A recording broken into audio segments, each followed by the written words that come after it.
আসসালামু আলাইকুম বন্ধুরা। এই দেখেন সবুজ শ্যামল, এগুলি কি জানেন? এগুলি হইলো আপনার ধানের জমি। কৃষকরা কত কষ্ট করে যে এগুলি তৈরি করছে। তাহলে আমরা তো শহর বন্দরে থাকি, আমরা বুঝি নাই। তাহলে গ্রামে যারা থাকে কত কষ্ট করে যে কৃষকরা এই জমি পাত্রে ধান তৈরি করে, বিভিন্ন ফসল তৈরি করে। তারপরে আমরা শহর বন্দরে থাইকা বলি কি গ্রামের কৃষক ভাই যে কত কষ্ট। এই যে ধানগুলি আর কিছুদিন পরে পাইকে যাবে, সবুজ শ্যামল ধান। অনেক পরিশ্রম করে কৃষকগুলো এই ফসলগুলি তৈরি করে। তো কৃষক যদি না থাকে তাহলে শহর বন্দরে আপনি এত বড় বিল্ডিংয়ে বসে খাবেন কি?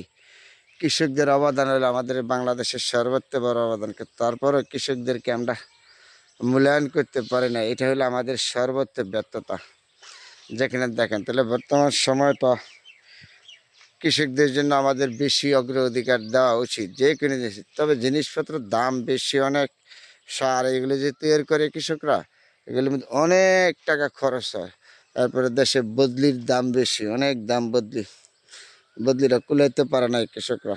তারপরও একটা পরিশ্রম করে দেখেন কি নাই। এই যে এখানে এলো কলা গাছ, এই যে এইখানে একটা কুকুর আছে, কুকুরটা গাছপালা আসছে বুঝছো। তখন এই গ্রামে আসলে গ্রামের কথা কখনো বলা যায় না। তারপরও কৃষকদের জন্য আমরা যদি একটু হেল্প করি তাদেরকে, তারা অনেক উৎসাহিত। গ্রামের মানুষ তারা সমস্যা, এখানে ফরমালি মুক্ত সব কিছু পাওয়া যায় গ্রামের ভিতরে। এগুলি হলো কলা গাছ, কত ফরমালি মুক্ত জিনিসপত্র পাওয়া যায়। কৃষকটা কষ্ট করে তৈরি করে, তারপরে যদি অন্য কিছু তৈরি করে সেটা হলো অন্য ব্যাপার। কিন্তু শহর বন্দরে নিয়ে আপনার ফরমালি দেয়, কিন্তু গ্রামের মানুষ কখনো এগুলির মধ্যে ফরমালি দেয় না। এদিকে তাকাবেন, এদিকে সুন্দর, কত সুন্দর সবুজ শ্যামল সোনার বাংলাদেশ। আমরা এই দেশে জন্ম হয়েছি, যেখানেই থাকেন না কেন আপনারা, গ্রাম হলো সর্বোচ্চ জনপ্রিয়। এই যে কুকুরে মাছ চাচ্ছে, ওই দিক দিয়ে যে কথা দেখা যায় গাছপালাগুলি, এদিকে তখন এদিকে মনটা জুড়ায় যায় গ্রামে আসলে। তারপরে যখনই সময় পাই আমি ছুটে আসি আমার এই জন্মভূমি থেকে। এই জন্মভূমি থেকে আমি ছুটে আসি দেখার জন্য। তাহলে আপনাদের সাথেও শেয়ার করলাম। এই যে মাঠগুলি ভর্তি সবুজ শ্যামল ধান, কত সুন্দর। আর কিছুদিন পরে পাইকে যাবে, কৃষকরা এই ধানগুলি কেটে ফেলাবে। বাড়িঘর গাছপালা সব যেদিকে তাকাবেন এদিকেই সুন্দর, তার গুণগান বইরা শেষ করা যাবে না। তাহলে আজকে আপনাদের সাথে আমি গ্রামে এসে শেয়ার করলাম। দেখেন ওই যে দূরে দেখা যায়, এগুলো হলো বাড়িঘর, এগুলো হলো বাড়িঘর। ওই যে গাছপালা, হ্যাঁ, শেষ করা যাবে না কৃষকদের অবদানের কথা বলা। তারপরও যখনই সময় পাবেন একটু গ্রামে আসবেন সবা।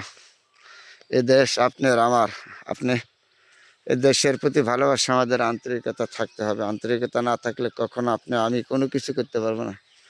দেশের প্রতি যাদের ভালোবাসা নাই তারা কখনো কোনো কিছু করা যায় না। কিন্তু দেশের প্রতি ভালোবাসা থাকতে হবে আপনার আমার সবার। কারণ এই সোনার বাংলাদেশ শুধু সোনার বাংলা নাম না, তার কার্যকর্মের সব দিক দিয়ে আমরা সোনার বাংলাদেশের মানুষ। কিন্তু পারি নাই কোনটা, কিন্তু আমাদের মাধ্যমে সর্বোচ্চ সমস্যা হচ্ছে একজন আরেকজনের সাথে মহাব্বত ভালোবাসা দিয়ে এগিয়ে যাওয়া। ভালোবাসা না থাকলে কখনো কিছু অর্জন করা যায় না। আমাদের মাধ্যমে সর্বোচ্চ সবাই মিলেমিশে ভালোবাসা তৈরি করতে হবে। ভালোবাসা তৈরি করতে পারলে ইনশাল্লাহ সব ঠিক হয়ে যাবে। কত সুন্দর আপনাদের সাথে শেয়ার করলাম বন্ধুরা। সবাই ভালো থাকবেন।